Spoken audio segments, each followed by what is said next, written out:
Hey now, everybody. Welcome back. Brand new Take Aim podcast, episode 231. As always, Brandon Hammond's your host, and excited to have Matt Tagget on from REK Broadheads, makers of American-made premium broadheads. The REK Broadhead is super beefy, super tank-like looking, and just, it's super strong. But Matt gives us all the details about the broadhead and the new technology in that head. Matt and the REK crew will be at the Michigan Deer and Turkey Show this coming week, or I should say next weekend, March 13th, 14th, and 15th. So if you're anywhere near Lansing and you want to head up to the Deer and Turkey Show, make sure to stop by and see Matt and the crew at REK Broadheads. But hope you guys enjoy the show.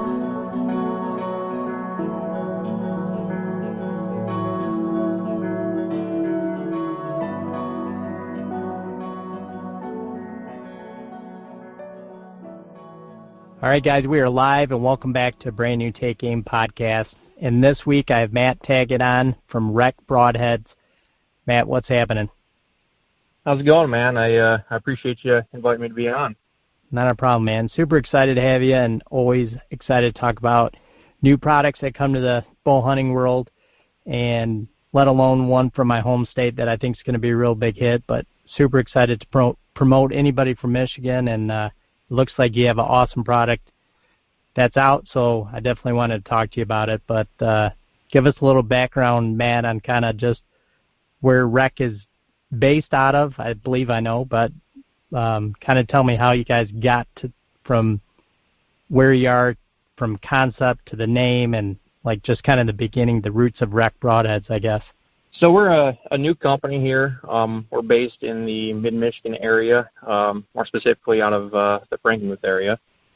And we've been working on this broadhead for about 2.5 years now. And my dad's got a lot of experience in tool and die, and I've done some work in the industry in the past, kind of marketing and doing films and stuff like that. So it's kind of the perfect combination to start an outdoor company. And about 2.5 years ago, we came up with this idea. We had shot a ton of broadheads. We've shot, fixed expandables. We've shot a lot of them.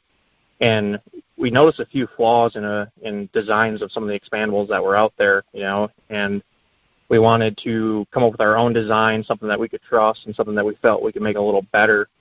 And we went to the drawing table there 2.5 years ago and just started piecing something together and come up with a couple prototypes and used those for a little while, and wasn't exactly what we wanted, so we went back to the drawing board and made some changes and come up with what we've got now. I mean, we made a few other changes along the way, but so we're a brand new company. We just launched about 3 weeks ago, and right now we're solely selling our broadheads off the internet at our website, and we are taking steps towards retail here in the near future, but we're new, and we're just kind of figuring the whole deal out as we go. So yeah, you guys are definitely a direct-to-consumer base at the moment, but backing up a little bit, Matt, I know you said that you had shot a bunch of broadheads and kind of maybe just experimental-wise or went through like field testing, we'll call it, but what kind of made you guys believe like something that you saw in that field of mechanical heads that you guys could do better and give bow hunters something different? I guess we found two or come across two flaws that we didn't really care for. And, there's a lot of good expandables on the market. I'm not bashing all of them. There's a few designs we didn't care for a whole lot. And it seemed like the most common, flaw with the various expandables we used in the past were that they just didn't really hold up super well to bone. And they weren't exactly reusable if you did hit bone. I'm not saying ours is every time either, but we thought that we could build a broadhead that was a little beefier and had a little more strength to it, and you could, shoot a couple of deer with and reuse it and not have to replace your broadhead every single time. So we went with some thicker blades, a bigger tip, and things like that. And then I guess the other issue we tried to solve was the retention system. It seemed like a lot of the expandable broadheads on the market were still using O-rings or plastic clips and stuff of that nature. So we have kind of a neat design. It's our spring lock retention system, and it actually allows our blades to accidentally, in like a spot and stalk situation, or you're knocking an arrow in the dark or something like that, our blades will open slightly, about 50%, and then snap right back closed if you were to accidentally snag it on something. So that was kind of the other thing we tried to solve, was having a clip that was adaptable to the elements and also would not be accidentally set off as easy as some of the other heads. Sure. So that, I assume, Matt, that you have to get to that 50% point, like, is there a certain poundage or pressure that it takes to get to that point? Then could it snap it all the way open, or have you just completely eliminated that? No, and with shooting mechanicals, you always want to be a little careful when you're jamming them in your quiver or in brushy areas and stuff like that, because ours will set off also like some of the others, but it a lot of the other expandables, it seems like if you even just bumped it on something, it was setting it off and there was no give or no play there, and we've kind of adjusted that to where off the back of our blades you can snag it on something and open it about 50% and it'll come back. From the front, it does take 4 pounds of force to open, and it actually has to hit something from the front to deploy. I mean, like I said, you can deploy it from the back if you pry on it hard enough. It will come loose. It's designed to open, but it really to operate efficiently, it's got to hit a hide or open from the forward momentum. Okay. Now, Matt, just because I haven't actually had one in my hand, so forgive me if these are kind of dumb questions to you, but will one side of the blades in that retention system snap back, or does it do it both at the same time? Nope, it's independent. So we have our spring lock retention clip.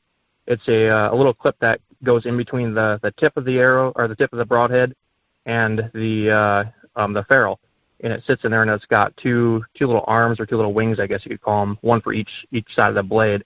So they're independent on one will stay fixed if you snag the other one, and one will move on its own, I guess. Sure.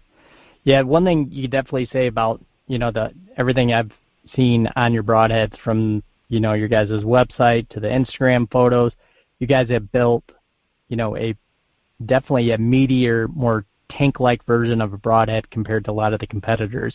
And I know you mentioned that earlier in the podcast, Matt, that one of the issues you talked about was going through bone. So was that part of the design process, was to actually just beef up the steel or the diameter or just the size of the head?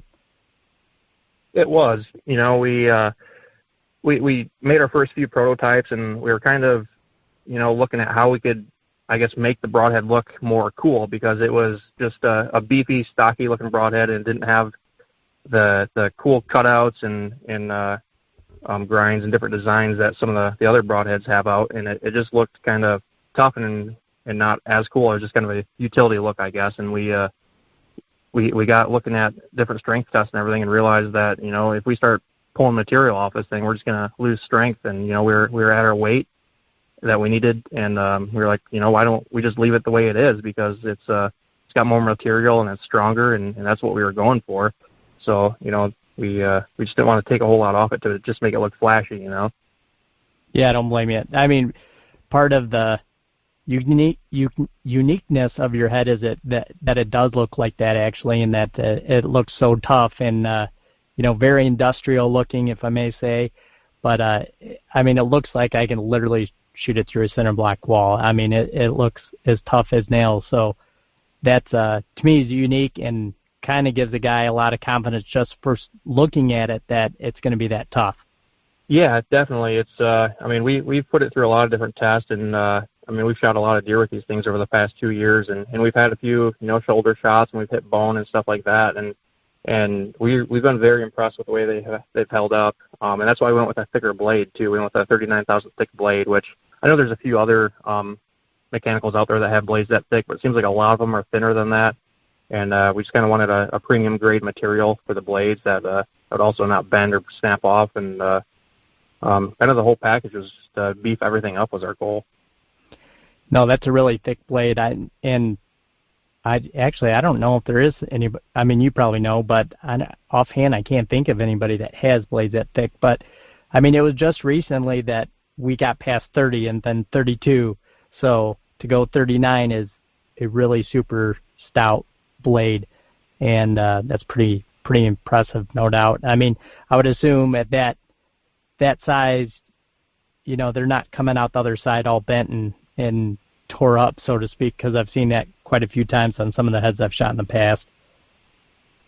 No, yeah, that's completely what we were going for. If you hit bone or you pass through and you hit a tree or a stick or a rock or something like that, you're going to nick the blades up. That's that's going to happen. But we wanted something that most of the time would be reusable. And a lot of people, we've been getting some feedback. They see the broadhead on the internet and they don't really realize how thick the blades are, and they see all the cutouts in it. And a lot of people want like a solid blade. But there's a lot of strength to these things, and that's why we were able to get away with more cutouts. And just consumer-wise, let everybody know how. I know it's direct to consumer, but you order them. They come in a 3-pack. Is there a practice tip, or what do you get with that order? So they come in a 3-pack. That's correct. And right now we only have a 100-grain option available, and it comes with 3 extra of the retention locks. At the time, we don't have a practice head available. We're kind of looking at options for that on either having an entire practice head or just coming out with a retention lock that is a little stronger and won't actually deploy for practice only. So yep, they come in a 3-pack, factory direct, and at the moment 100 grain. So with the head itself, what are we looking at, Matt? You can change the retention clip and you can change out the blades. Is that correct? So that's basically the only parts inside that you would, if you needed to, you could change it. Basically, you're shooting a brand new broadhead. Yep, that's it. We offer replacement blades and the clips. We offer each pack comes with 3 extra clips, as I mentioned there, and we also sell 9-packs. They're used for designed to be used one time, and after that they got to be replaced. So. Gotcha. Yeah, I know some of the photos I've seen, it looks like, you guys get really good blood trails and some really great entry and exit holes. But overall, Matt, what have you kind of figured out as far as testing speed-wise and, yardage-wise? I'm sure you've gone through all those paces of doing field work with it, but do you have a golden rule that you're safe to shoot these at 100 yards, shoot as your field tip, or what do you say to everybody when you get asked those questions? So, yeah, we did a lot of testing. We wanted it to obviously fly just like a field point, and, with expandables, you don't have a huge issue with having to tune your broadheads or them, flying funny or anything like that, but they do fly really well. We in testing, we shot them out of actually it was a Raven, I forget which model, but it was 430 feet per second, and we were shooting them up to 100 yards, driving right in the bullseye, same as a field point. And so we've had some questions. There's people out there with crossbows, I believe, shooting like 460, and they want us to kind of put them through the ringers on that and come up with some videos and stuff. So we're working on something like that for advertising to make people a little more confident at those speeds. Personally, having designed it, having shot it, I have no issues with any kind of premature deployment out of those speeds because I know what's behind it and what it takes to open, and but I can understand coming from a consumer standpoint, wanting to see that and also having confidence that it does fly like a field point, especially not offering a practice tip at this point. Yeah, I think 2 things there. For one, proving it with a crossbow is huge because we know what kind of energy comes out of those crossbows and just crazy speeds. You're talking twice the speed of today's compound, basically.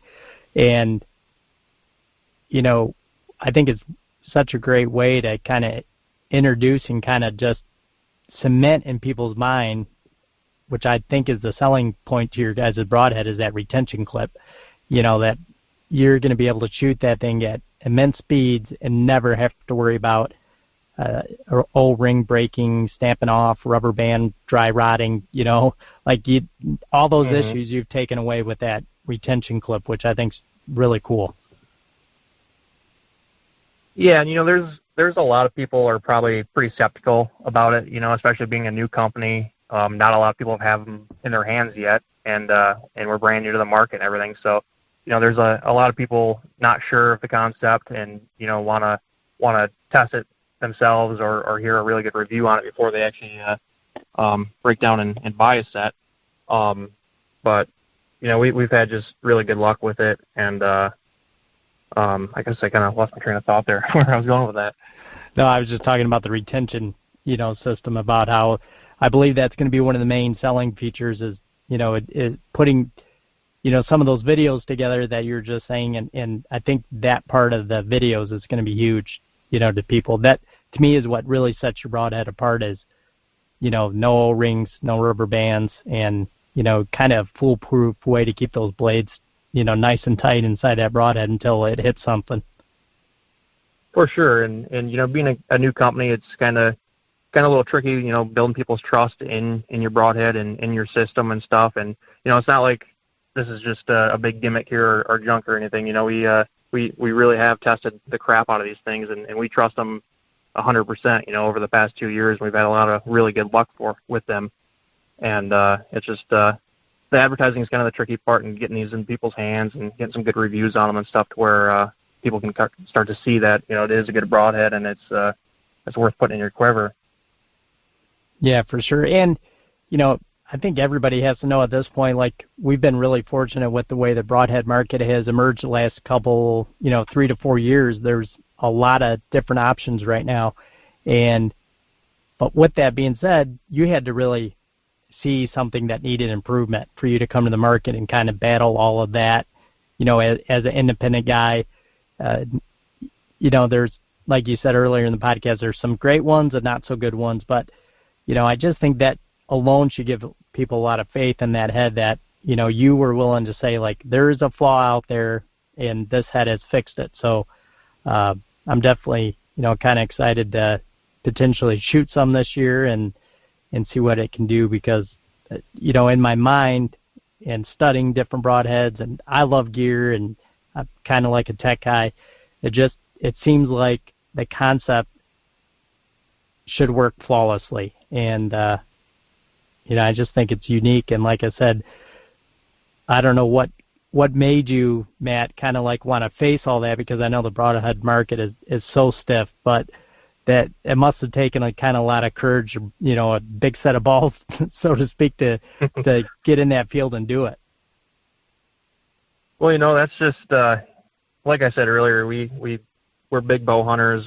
That's pretty much what we live to do. We travel all over the country in the fall hunting whitetails. That's our number one hobby.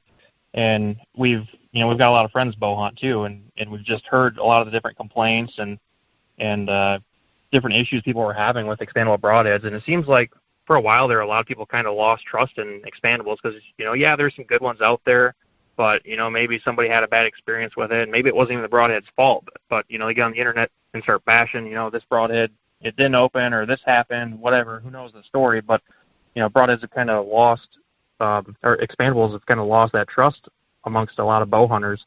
And we wanted to kind of rebuild that and, fix some of the flaws that we had heard from people and we've experienced ourselves too. And we just wanted something that was really simple, something that it just worked. It didn't, necessarily look the coolest on the market, but it just straight up worked. And that's what we went for. And I think we accomplished everything we were going for. Yeah, for sure. I believe that wholeheartedly. And, another thing that I think is really big too is that you guys really kind of advertise like it's all American made right here in the USA. I assume most of it's made in Michigan, Matt, but how have you been able to manage all that to kind of keep it here in the States? It's been a little difficult for sure. Overseas manufacturing rates are quite a bit cheaper. We wanted to keep it here number one just because we can really keep an eye on the quality control aspect of it. And some of our stuff's made right here local. And even the blades, as of now, we are grinding in-house. We've done quite a few of those, and that's kind of the biggest issue we're having is getting our blades made. I do want to keep everything in the States, but there are very limited manufacturers that are able to efficiently make blades here on stateside. So we're kind of looking at some other options for the blades, but we do want to keep every other part made right here locally in the Midwest moving forward. And hopefully we can work something out where we can keep the blades on the mainland as well. But I know there's a German manufacturer that's pumping out a lot of the blades for some of the big broadhead companies out there. So that might be an option we have to look at in the future, just from a business standpoint, I guess, to keep this thing going forward. Yeah, and I wouldn't blame you for that. And for people that don't know, I mean, Germany's really known for blades. I mean, for all types of different blades. They seem to be the number one place in the world to get a lot of those sharp, shiny objects done. So, I mean, that is what you got to do to keep it moving. Especially, it sounds kind of like the rate you're moving at, Matt, where you'll be in retail soon. That I mean, you got to do what you got to do, and I don't blame you for that at all. And I wouldn't be mad at German blades at all. Exactly. They've got a pretty good name over there, and they do have some really good quality, and that's one thing we do want to stress before we set down with any manufacturers, that they're able to hold our tolerances in our material quality, because we want to offer a premium broadhead. A lot of times these guys are going out hunting and they might only get one shot a year or every 2 years or 3 years, or who knows how long it could be, and to have failure with your equipment is unacceptable, and we know how it feels, and we don't want to jeopardize any of that and have anybody not trust our broadhead either. So we're definitely looking at some other options there, and we just want to maintain the American quality no matter where we go. And we still, at the end of the day, want to make sure that our broadheads are all assembled here, and we look over each and every one before we ship it out, because that's big to us, I guess. Yeah, that's huge. Basically that's a double QC check, and you can't be mad at that either. It's nice to know that you guys are taking that initiative to keep it like that, because I know there's plenty of broadhead manufacturers out there that I guarantee aren't doing that. But Matt, one thing I thought was really cool is just your guys' name. Where did you kind of come up with REK Broadheads? I actually love the name because it's unique, it's different, and just slogan-wise, man, you got a lot of work to work with right there. That's a pretty cool concept name. Yeah, that I really don't have a super good answer for that question. I get asked it a lot, so I should probably figure out come up with a better reason for it. But yeah, I guess it just kind of popped in my head one night. Like, you're shooting a broadhead. What do you want it to do? You want it to like wreck the animal you're shooting, And I figured we'd spell it this way. It's shorter, REK, and just we're gonna build our marketing pitch around that, I guess. So we've got kind of some cool ideas we want to work on the marketing side here in the future too. But it's just something short and simple, and just seemed to fit the picture. It just, I don't know, popped in my head one night, and we're going to name them Tag Broadheads, because our last name is Tagget, and we wanted a TAG, Tag. And there's another company out there who's got the trademark specifically on Tag, so we weren't able to go down that route. But I don't know, I just think it stands out, and kind of a cool name. Yeah, it definitely stands out, and a very cool name. And that's funny about the Tag, that was already trademarked somewhere. That's crazy. But yeah, definitely unique. And what do you think is on the horizon for REK Broadheads in 2020 and beyond? Or do you guys have? I know you're, obviously busy time of year for you guys, just trying to even get going. But have you already thought of the future? Absolutely, yeah. That's we want to keep moving forward. We don't want to just settle with one broadhead and say, we've got a good broadhead and that's it. We want to keep pushing forward. We're looking at moving to retail. Hopefully that'll really help to get our name out there. And then we're going to offer a 125 grain option. We're currently working on a fixed head, and we're also looking in the future maybe like a hyper cut. I mean, some people want a cut over 2 inch, so we're kind of looking at that. That might be a little more than a year out, but we do want to have a fixed head for next year, and we want to have a 125 grain option for next year. And we just want to keep pushing forward and seeing where we can take this thing. We want to be a top player, and I guess we'll see how long it takes to get there. Yeah, for sure. So, Matt, one thing I don't think we kind of really covered, but maybe we mentioned 100 grains, but kind of give us the specs all around on the broadhead before we jump off here today. So it's 100 grain. It has a hardened stainless steel tip. It has 39 thousandths thick 420 stainless steel blades. It's got a aluminum ferrule, and then the spring lock retention clip is of spring steel, and it has a 1.85 inch cutting diameter. In this model is a 2-blade. So with the future head that you're talking about going a bigger cutting with, would that be 125 grains, or are you going to try to stick with 100 or offer both? At this time, we're going to try to offer both. We're going to have to make a few little changes there to cut some weight, obviously having a larger blade on there, but I think we're able to hold that, 125 and 100. So with that being said, Matt, we can find you direct to consumer online, but go ahead and fill everybody in where the website is and where everybody can order and find you guys on social media. You guys can find us. Our website is at www.rekbroadheads.com, and that's spelled REK. We're on Instagram, Facebook, and YouTube under REK_Broadheads. And so that's what we got going on for social media, and as of now, just available on our website. So awesome. I feel like you guys have done a great job kind of exploding onto the scene, Matt, and I wish you all the best. And you got a super tough-looking broadhead, and can't wait to see more from you guys at REK Broadheads. Well, we really appreciate you having us on, and hopefully we can get you to wreck an animal this fall with one. Yeah, absolutely, and definitely look forward to hopefully you wreck one too, and we'll have you back on the show this fall, and we'll definitely chat some hunting stories as well. Right on. Sounds great. All right. Thanks, Matt.